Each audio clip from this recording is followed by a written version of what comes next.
Hi everyone, welcome back to my channel Mystic Chemistry Classes. In this video we will study about VBT, valence bond theory. Valence bond theory was given by Pauling. According to this theory, metals have certain vacant orbitals of comparable energy and ligands. जो ligands होते हैं वो अपने electrons donate कर देते हैं इन metals को जिनके पास वेकेंट ऑर्बिटल्स होते हैं और एक कोऑर्डिनेट बॉन्ड फॉर्म कर लेते हैं. अब ये जो लिगेंड्स होते हैं,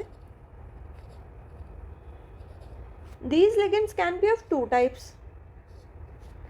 Weak field ligands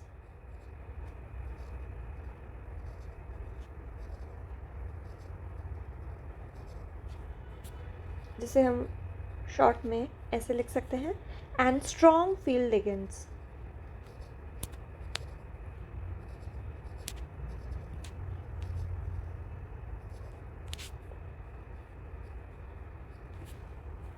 अब हमें कैसे पता चलेगा कौन से लिगेंड वीक फील्ड है, कौन से लिगेंड स्ट्रॉन्ग फील्ड है?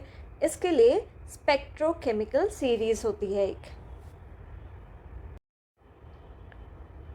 सो here's the spectrochemical series.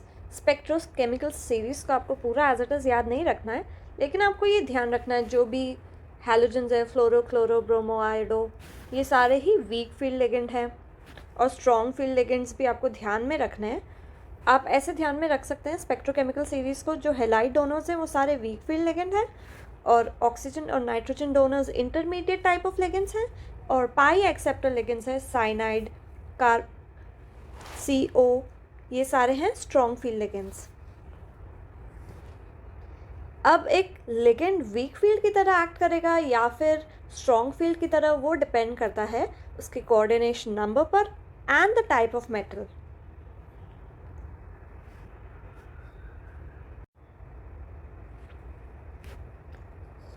The behavior of ligand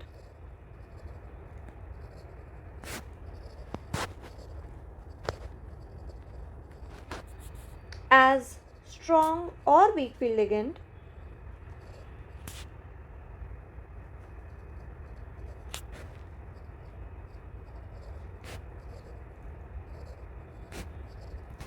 एक लिगेंड स्ट्रॉन्ग फील्ड की तरह एक्ट करेगा या फिर वीक फील्ड की तरह, depends on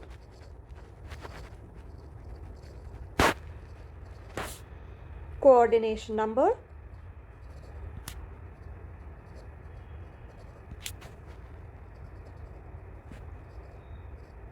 and the metal.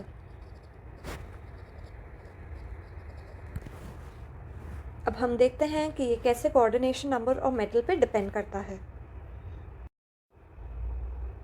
In complexes of coordination number 6, 3D series के जितने भी एलिमेंट्स हैं, स्कैंडियम से जिंक तक, अगर वो +2 ऑक्सीडेशन स्टेट में प्रेजेंट हैं, तब आयोडीन से लेके इथाइलिन डाइअमीन तक लिगेंड सारे ही वीक फील्ड लिगेंड्स की तरह एक्ट करेंगे और PR3CO CnNO as strong field ligands काम करेंगे. और +3 ऑक्सीडेशन स्टेट में अमोनिया भी as a strong field ligand work करेगा. और आपको एक याद रखना है, वेरी वेरी इम्पॉर्टेंट, कोबाल्ट +3 में वाटर भी स्ट्रॉन्ग फील्ड लिगेंड की तरह एक्ट करता है.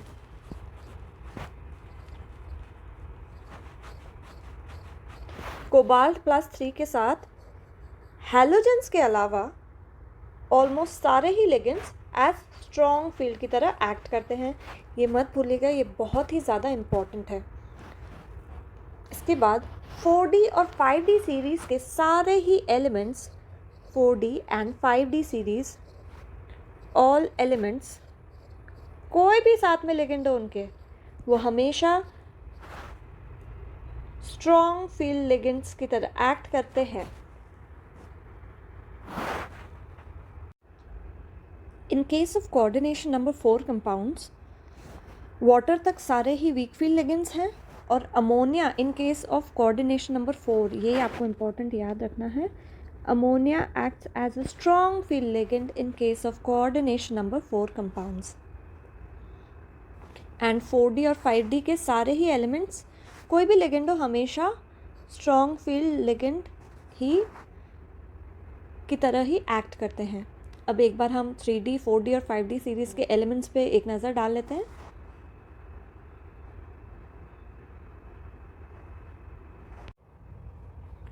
सो here are the elements of 3D, 4D and 5D series.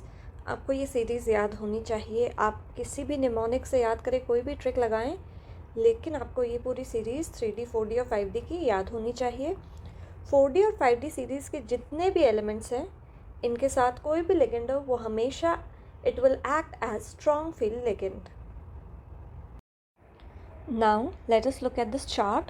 अगर D0 एलिमेंट है और लिगेंड CH3 है, तब उसकी ज्योमेट्री होगी ट्राइगोनल प्रिज्मेटिक और हाइब्रिडाइजेशन होगा D5S। और अगर वहाँ पर लिगेंड CH3 नहीं है, तब वो एक inner orbital complex IOC form करेगा, जिसकी हाइब्रिडाइजेशन होगी D2sp3। अगर मेटल D1 से D3 है उसकी इलेक्ट्रॉनिक कॉन्फ़िगरेशन, तो चाहे वो वीक फील्ड लिगेंड हो या स्ट्रॉन्ग फील्ड लिगेंड हो, वो इनर ऑर्बिटल कॉम्प्लेक्स ही बनाएगा, जिसकी हाइब्रिडाइजेशन होगी D2sp3।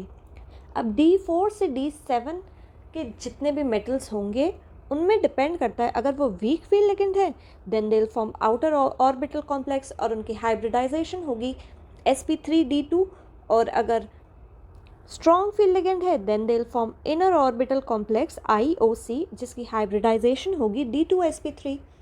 D8 से D10 वाले मेटल्स में, चाहे वो स्ट्रॉन्ग फील्ड हो या फिर वीक फील्ड लिगेंड हो, वो आउटर ऑर्बिटल कॉम्प्लेक्स फॉर्म करेंगे, जिसकी हाइब्रिडाइजेशन होगी sp3d2। Now, based on whatever we have studied up till now, we have to find out the hybridization in these complexes and whether they'll form inner orbital complex or outer orbital complex. तो titanium का electronic configuration हमें पता होना चाहिए, 3d2 4s2 +3 oxidation state है इसकी, तो फिर 3d1 हो जाएगा। अब वाटर कैसा लिगेंड है? Water is a week field ligand. तो जो हमने अभी ऊपर पढ़ा है उसको ही हम अप्लाई करेंगे। D1 and weak field ligand, D1 and weak field ligand, D1 and weak field ligand. किस टाइप का कॉम्प्लेक्स बनाएगा ये? Inner orbital complex. और इनर ऑर्बिटल कॉम्प्लेक्स है तो इसकी हाइब्रिडाइजेशन क्या हो जाएगी? D2sp3। ये जो चार्ट हमने बनाया है यहाँ पे D0 से लेकर D10, ये कोऑर्डिनेशन नंबर 6 के कंपाउंड्स का है। और अभी यहाँ पे जो हम एग्जाम्पल सॉल्व कर रहे हैं वो कोऑर्डिनेशन नंबर 6 के सॉल्व कर रहे हैं। बाद में हम करेंगे कोऑर्डिनेशन नंबर 4 के examples. Now next example is CrCN6 4-। अब क्रोमियम की हमें इलेक्ट्रॉनिक कॉन्फ़िगरेशन पता होनी चाहिए। सबसे पहले क्रोमियम की ऑक्सीडेशन स्टेट कैसे फाइंड आउट करते हैं? नहीं पता है। X साइनाइड के ऊपर -1 चार्ज होता है, -1 × 6 = -4। तो x - 6 = -4, सो x = -4 + 6 + 2। तो क्रोमियम के ऊपर +2 है ऑक्सीडेशन स्टेट। यहाँ पर वाटर तो न्यूट्रल लिगेंड है, इसलिए हमने जो इसके ऊपर चार्ज है वही कंसिडर करा है कि यहाँ पर titanium is in +3 oxidation state. यहाँ पे हमने क्रोमियम की ऑक्सीडेशन स्टेट कैलकुलेट कर ली +2। Cr की जो इलेक्ट्रॉनिक कॉन्फ़िगरेशन होती है क्रोमियम की, वो होती है 3d5 4s1। तो Cr +2 की क्या होगी? 2 इलेक्ट्रॉन्स और कम कर लीजिए, एक s में से निकल जाएगा और एक इसमें से, तो 3d4। तो 3d4 d4 आ गया है अब हमारे पास। और जो साइनाइड है अभी हमने पढ़ा है, D4 के अंदर हमें चेक करना पड़ेगा कि वीक फील्ड लिगेंड है या स्ट्रॉन्ग फील्ड लिगेंड है। जो साइनाइड है वो वीक फील्ड लिगेंड है या स्ट्रॉन्ग फील्ड लिगेंड है? तो साइनाइड जो है वो है strong field ligand. Cyanide strong field ligand. तो स्ट्रॉन्ग फील्ड लिगेंड्स बनाते हैं इनर ऑर्बिटल कॉम्प्लेक्स, जिनकी हाइब्रिडाइजेशन होती है D2sp3। Now let us look at the another example. अब है ऑस्मियम। ऑस्मियम देखते ही ये तो 3D का एलिमेंट है नहीं, ये 4D का है या 5D का है, अभी हमने पूरी सीरीज़ बनाई थी। तो ऑस्मियम 5D सीरीज़ का एलिमेंट है। तो ऑस्मियम जब भी 3D के अलावा सीरीज़ का कोई भी एलिमेंट आए 4D या 5D का, तो हमें कोई मतलब नहीं है कि लिगेंड कौन सा है, it will always act as strong field ligand.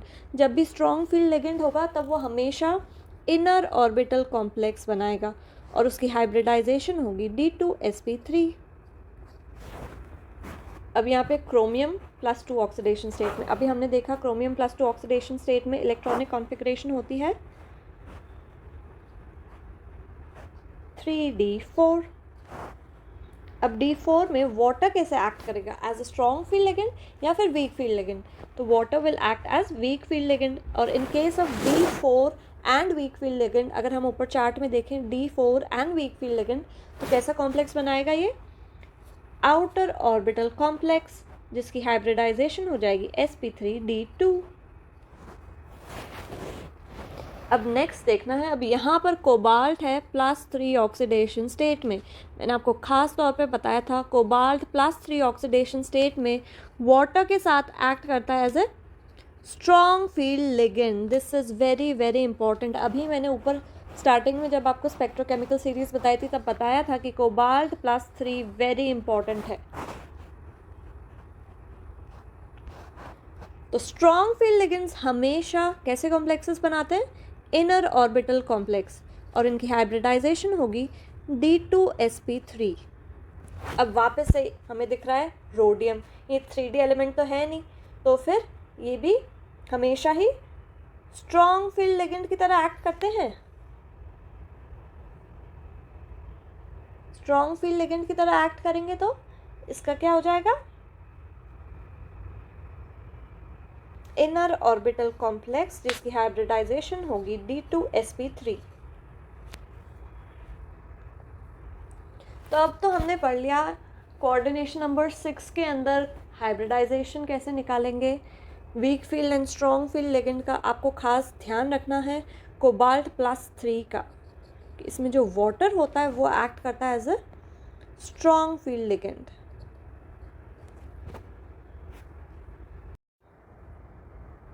Now we'll study about complexes having coordination number 4. Coordination number 4 वाले complexes में either the geometry can be tetrahedral और square planar। tetrahedral geometry वाले compounds की जो hybridization होगी वो होगी sp3 या फिर D3s, और square planar वाले complexes की जो hybridization होगी वो होगी या तो sp2d या फिर dsp2। अब हम देखते हैं कि कौन से कॉम्प्लेक्स की कब कौन सी हाइब्रिडाइजेशन होगी और कौन सी ज्योमेट्री होगी। One by one with the help of example we will study them. तो सबसे पहला कॉम्प्लेक्स लेते हैं NiCN4 2-। यहाँ पे निकल की ऑक्सीडेशन स्टेट क्या होगी, फटाफट कैलकुलेट कीजिए। अभी हमने ऊपर सीखा था x मान लीजिए, साइनाइड के ऊपर -1 चार्ज होता है, -1 × 4 -4 इज इक्वल टू -2, तो x इज इक्वल टू +2। तो निकल +2 चार्ज है इसके ऊपर। और साइनाइड कैसा लिगेंड है? Cyanide is a strong field ligand, और स्ट्रॉन्ग फील्ड लिगेंड क्या करते हैं? पेयरिंग कर देते हैं इलेक्ट्रॉन्स की। तो निकल का इलेक्ट्रॉनिक कॉन्फ़िगरेशन हो जाएगा D8। Since cyanide is a strong field ligand तो इलेक्ट्रॉन्स की पेयरिंग हो जाएगी 1 2 3 4 5 6 7 8। अब 4 साइनाइड लिगेंड्स हैं वो यहाँ पर आ जाएंगे।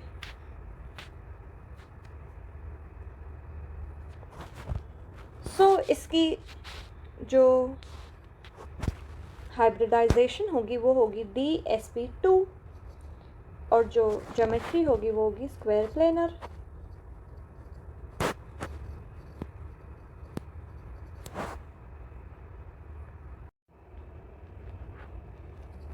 Now next example is PtCl4 2-। Here platinum is not a 3D element, it is a 5D element, so it will always show, it will कोई भी ligand हो इसके साथ, it will always act as strong field ligand। जब भी strong field ligand होगा तो फिर उसकी ज्योमेट्री होगी स्क्वायर प्लेनर और उसकी हाइब्रिडाइजेशन होगी DsP2।